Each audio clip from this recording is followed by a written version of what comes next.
Mirza? Ja bih samo kratko nešto rekao. A u vezi je sa svrhom ove konferencije.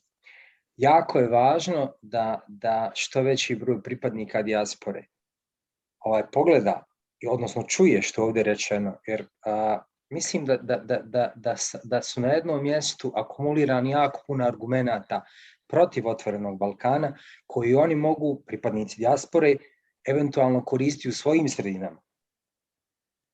U smislu, znači, promocije svojih stavova prema političkim akterima u zemljama u kojima oni sada jesu.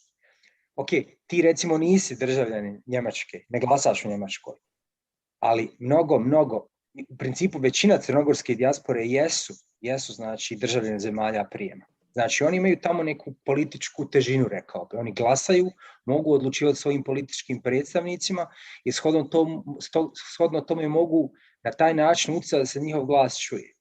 I ja, kad sam znači slušao svoje prethodnike, poštovane, mislio sam da je jako dobro što se sve ovo govori ovdje, što će ostati znači zapisano, odnosno snimljeno, i što će pripadnici dijaspore to eventualno moći koristiti kao neki sadržaj u nekim svojim promotivnim djelatnostima u svojim sredinama. Eto, od mene je toliko za sada. Hvala.